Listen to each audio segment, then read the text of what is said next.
Hello， 咁多位早晨 ，LC 阿媽。我哋今日咧就揸咗差唔多3個鐘頭車，由札幌去到富良野。咁喺富良野呢邊咧，就諗住睇下薰衣草。咁啊，正值而家我哋拍片嘅時候，7月嘅時間咧係薰衣草盛開嘅時間。咁所以諗住同大家一齊咧嚟睇下啲薰衣草。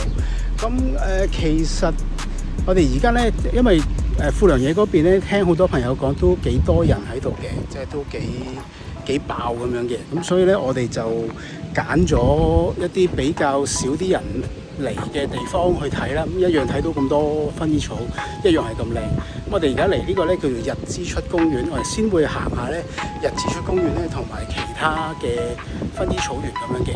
咁喺開始我哋今日嘅影片嘅時候咧，如果你中意睇下啲影片咧，歡迎你 comment 啦、like 同埋 share 啦。可以嘅話咧，幫我訂閱埋我哋 YouTube channel 同埋撳埋隔離嗰個鐘仔。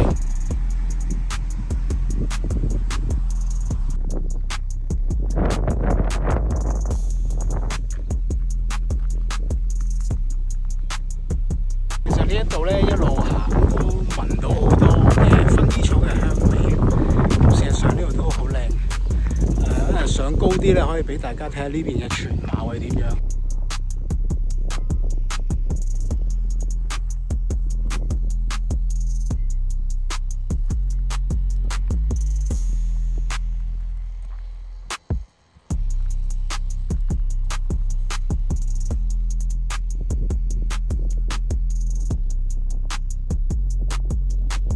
其實就咁用肉眼咧，已經睇到有少少唔同嘅顏色喺呢個薰衣草園嗰度。因為咧佢有就咁暫時乍眼睇咧，起碼至少有2至3種嘅唔同品種嘅薰衣草。其實真係好靚呢個位置，包括埋出邊嘅環境咧都好靚。咁啊呢度有個紅色屋頂嘅屋仔，咁呢個都係一個打卡位嚟嘅，好多人嚟咧會遠遠咁望到個薰衣草園啦，咁跟住再加上影到少少紅色屋頂嗰間屋仔。嗰邊咧係嗰個農場嘅職員咧，應該喺度係除緊草啊。咁但係當呢啲薰衣草再去到可以收成嘅時候咧，就會收成到咧係成為一啲薰衣草嘅產品啦。你見到而家呢啲薰衣草其實每一行都有一行行嘅乾淨啲嘅地方嘅，咁佢哋對面嗰啲職員應該就係做緊呢個動作，將嗰啲雜草咧打走。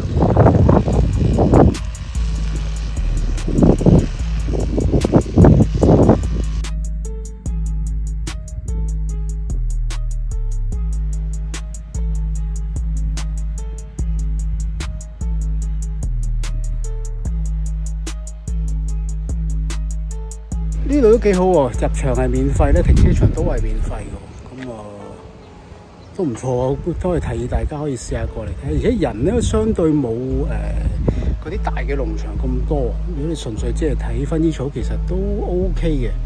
咁而家我哋會轉去另一個農場咧，就係富田農場。咁富田農場好出名啦，咁但係咧會去佢另一個嘅農場部分，一個叫富田農場嘅東部。咁嗰度咧就係俾旅遊巴入嘅，咁所以咧就應該相對遊客會少啲咁樣。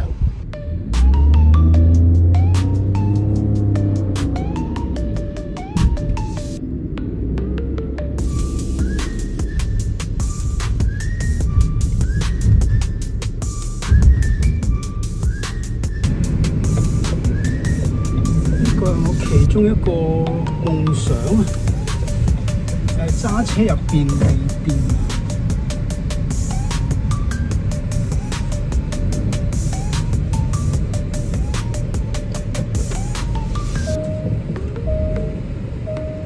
啱去便利店買一啲嘢啦，咁啊架車又食咗先。因為聽聞咧富良野呢邊咧冇乜好食嘅嘢，除咗雪糕之外啊，我哋就喺便利店啦，求其買啲嘢食啦，咁啊食先至入去行，因為而家都12點幾啦，好肚餓。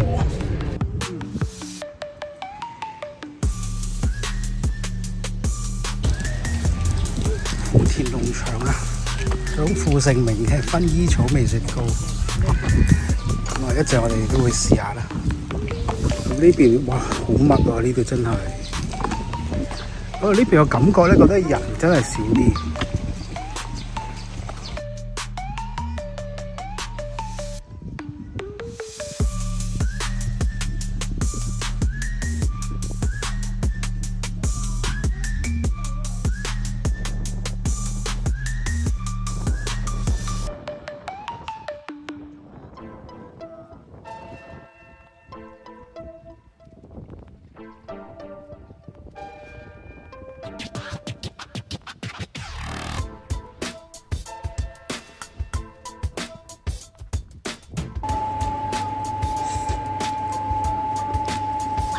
佢有薰衣草嘅味啊，好香嘅薰衣草味。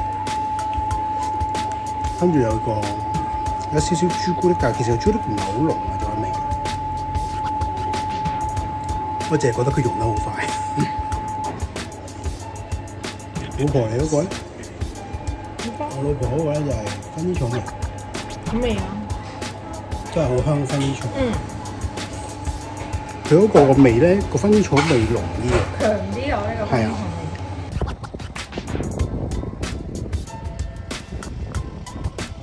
呢個咧就係我哋參觀呢2個薰衣草園嘅一個記錄啦，一個就係日之出嘅薰衣草園啦，一個咧就係而家啱參觀完嘅富田農場嘅東部。咁2個都少啲人嘅，咁當然自駕就會方便啲啦。咁2個都有停車場提供，都係免費嘅，入場都係免費嘅。咁我都覺得可以值得嚟睇下咁樣。咁而家咧，我哋就會喺呢度結束先嘅。咁我哋之後咧會過去美瑛嗰度，美瑛咧會留翻下個禮拜啦。咁再同大家分享美瑛嘅情況咁樣。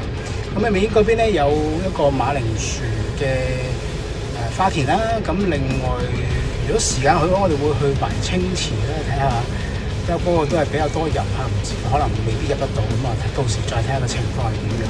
咁多謝你咧睇我哋嘅 YouTube channel 啦。咁如果你中意睇影片咧，歡迎嚟 comment 啦、like 同埋 share 啦。可以嘅話咧，幫我哋訂閱埋我哋 YouTube channel 同埋撳埋隔離個鐘仔。我哋下個禮拜日繼續我哋北海道嘅行程。